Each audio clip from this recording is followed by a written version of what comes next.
Haleluya.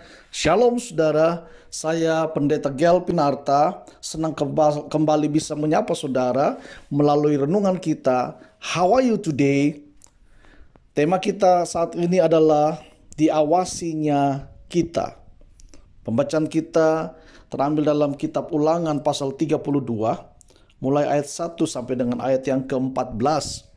Namun yang merupakan nats kita, saya bacakan di ayat yang ke-10 dari pembacaan kita. Demikian firman Tuhan, didapatinya dia di suatu negeri, di padang gurun, di tengah-tengah ketandusan dan auman padang belantara.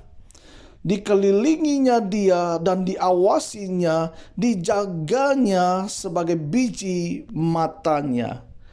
Saudara dikasihi Tuhan, pandangan saya terus tertuju pada anak saya yang mengikuti perlombaan busana di sekolah ketika dia masih kecil, anak pertama kami.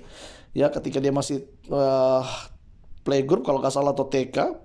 Ya, saudara tampaknya dia merasa kurang nyaman mengenakan pakaian yang digunakan.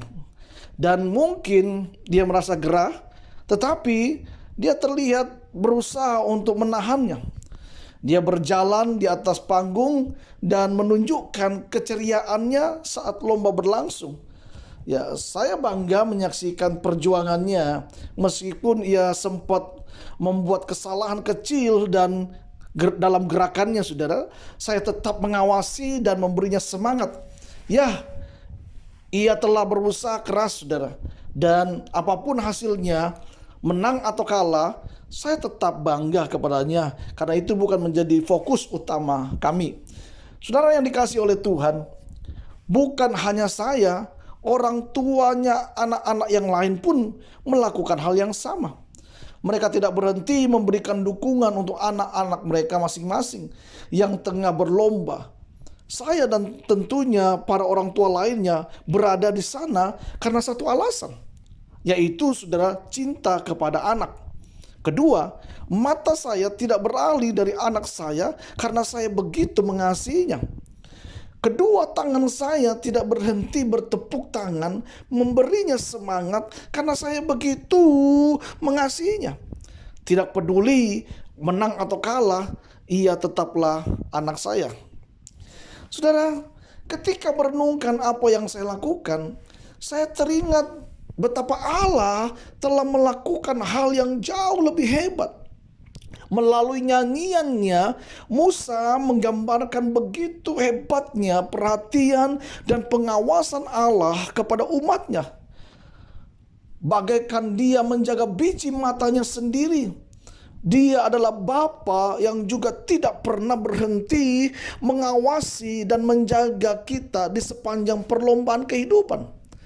Kemenangan atau kekalahan yang kita alami tidak mengubah kasihnya yang hebat atas kita. Karena itu saudara, Allah tidak pernah tidak mengasihi saudara dan saya. Ketika saudara menerima dia sebagai Tuhan dan Juru Selamat, maka hubungan kita antara manusia berdosa dengan Allah yang kudus dipulihkan. Kita diangkat menjadi anaknya dan dia adalah Bapa kita. Dan karena itu hubungan Bapa dan anak ini adalah satu hubungan yang sangat indah. Dan Allah mengasihi kita karena saudara dan saya adalah anaknya. Karena itu saudara, mari berjalan di dalam kasih karunia Allah. Hargai dia dan tetap mengasihi dia. Dalam keadaan apapun percaya bahwa kasihnya tidak pernah berubah bagi saudara dan saya. Apa yang kita renungkan dari renungan How Are You Today hari ini, saudara, adalah kemenangan atau kekalahan saat kita menjalani perlombaan hidup tidak sedikit pun mengurangi kasih dan penyertaan Allah. Jika Bapak Ibu Saudara diberkati dengan renungan How Are You Today hari ini, jangan lupa subscribe, like, share, bagikan kepada sahabat, keluarga saudara, supaya mereka juga dikuatkan, dibangun, dan diberkati dengan firman yang sama. Dan kalau saudara membutuhkan dukungan doa, saudara bisa menghubungi kami di 081 33 001 3330. Kami akan berdoa buat saudara dan percaya tidak ada perkara yang mustahil bagi orang percaya. Dan saya percaya bersama dengan Allah pun kita cakap melakukan segala perkara. Sekali lagi, saya Pendeta Gel Pinarta. Tuhan Yesus memberkati kita. Amin.